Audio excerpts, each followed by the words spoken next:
Well, I don't think that there is anyone in finance that has either had as big of an impact or as beneficial an impact on the world in history than the work that you've done and the work that Vanguard's done. Well, I mean, I guess I'd say not very many people, but for a very definite reason.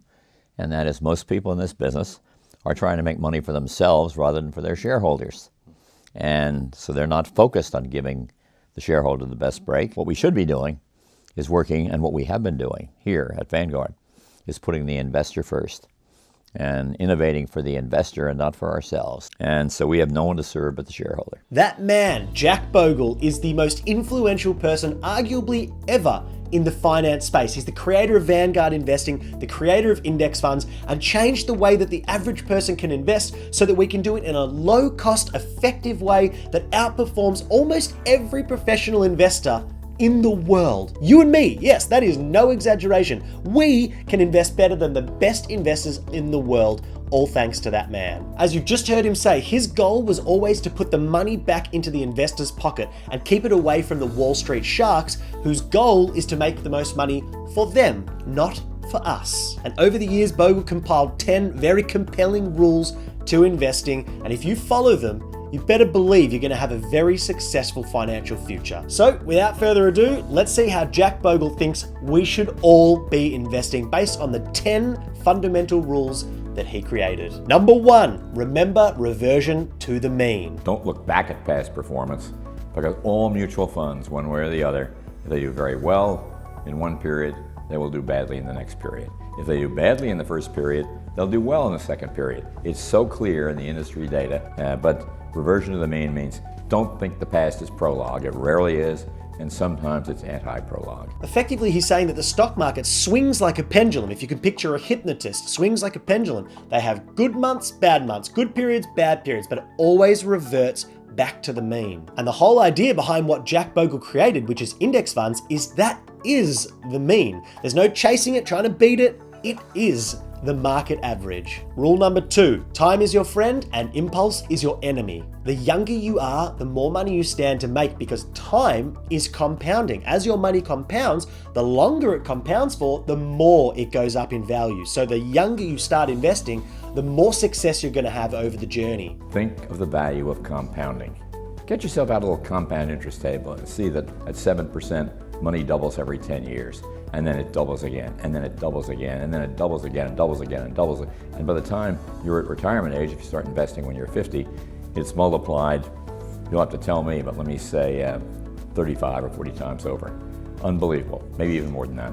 If over the next 25 years, stocks produce an 8% return and a savings account produces a 2% return, $10,000 would grow by $58,500 in stocks versus $6,500 in savings. After 2% inflation, $33,000 versus 0 in real spendable dollars. Give yourself all the time you can and never forget the risk of inflation. Now, the other half of this rule, and one of the most overlooked parts of investing and probably the most difficult part for the average person, is that impulse is your enemy. And here's what he has to say about it. Impulses like these can destroy even the best of portfolios. Why? Because market timing is impossible. Even if you turn out to be right when you sell stocks just before a decline, a rare occurrence, where on earth would you ever get the insight that tells you the right time to get back in? One correct decision is tough enough, 2 correct decisions in a row are nigh on impossible, and a dozen correct decisions over your investment lifetime is unimaginable. All right, rule number 3,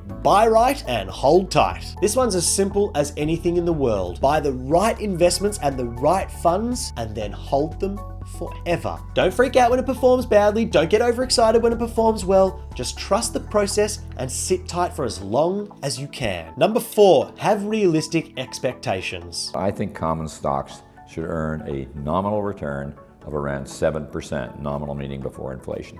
I think the dividend yield is a very, very important thing in this, and that's 2% today.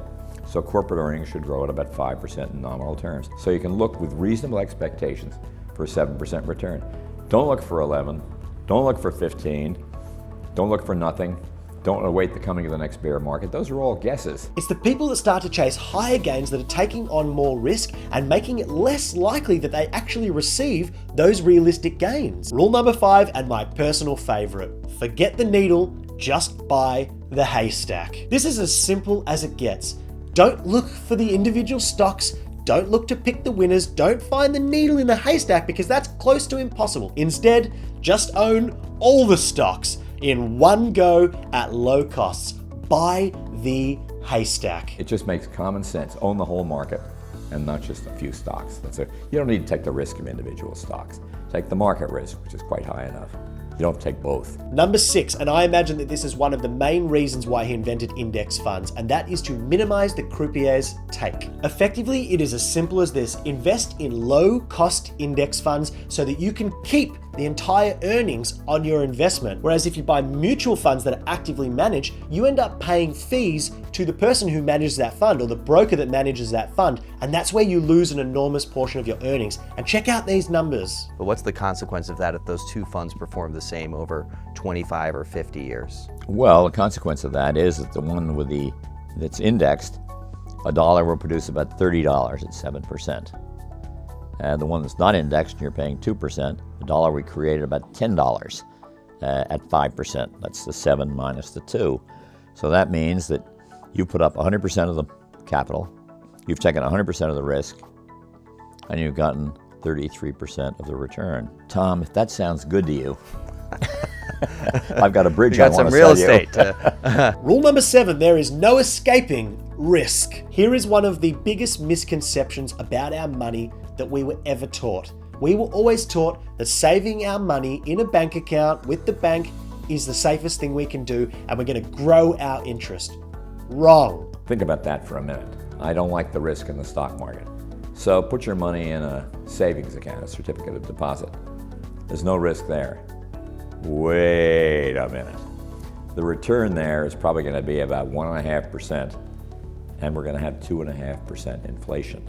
So the real return is essentially, and this has been true all over history, that the return on a savings account turns into a real return of minus 1%. So is there any risk in putting money in a savings account? You better believe it. And everybody needs a little bit of an anchor to windward, but keep that low. As you've just heard Jack Bogle say, that is not as safe as you might think. You are safely guaranteeing that you're not going to reach your financial goals. Now, that's something that I've mentioned before on this channel, is that most people don't understand the concept of inflation because we don't really learn about it in school, but the impact on your savings is enormous. And now you don't have to take my word for it. You've got Jack Bogle to back me up. Or really, I'm backing him up. Rule number 8, beware of fighting the last war. And this rule is so perfectly worded by Jack Bogle, I'm not even going to try to add to it. Here is his own words. Too many investors, individual and institutions alike, are constantly making investment decisions based on the lessons of the recent or even the remote past. We seek technology stocks after they've emerged victorious in the great bull market of the information age. We worry about high inflation after it becomes the accepted bogeyman. We flee stocks after the stock market has plunged and then miss the subsequent recovery. You should not ignore the past, but neither should you assume that a particular cyclical trend will last forever.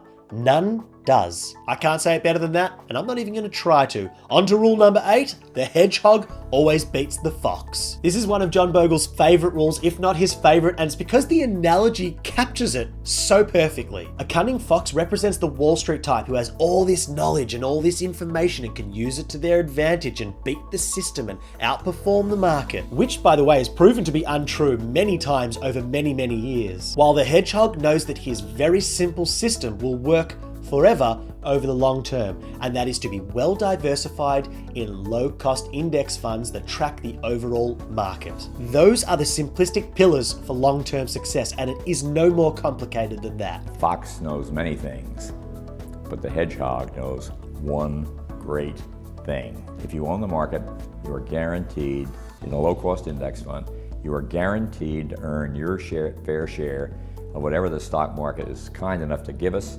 And let's be very clear on this, whatever return a bad market is mean-spirited enough to take away from us. It's the hedgehog who wins. Rule number 10, we made it. And by the way, guys, if you enjoyed this video, please give it a thumbs up. It means the world to me, helps me grow the channel. And if you want to hear more from me and you want to understand how to grow your finances and take control of your personal finances, then make sure you subscribe as well. Rule number 10, stay the course. If the first 9 rules taught you anything, it is that predicting the market is nearly impossible. Timing the market is nearly impossible. Trying to work out which way it's going to go is nearly impossible. Picking winners nearly impossible. But what's not impossible is sticking to a system that has proven to work for a very long time. Everything reverts to the mean. So be the mean. Be the overall market. Invest in the overall stock market index. Low-cost index funds will get you there, and all you need to do is trust that system, stay the course, and keep your emotions out of it. Guys, thanks for joining. Thanks for sticking around for the entire video. If you enjoyed it, don't forget the thumbs up. Don't forget to subscribe if you want to see more from me in the future. Please stick to these 10 rules. It will change your entire investing life and really just your entire life in general. I'll catch you next time. See ya!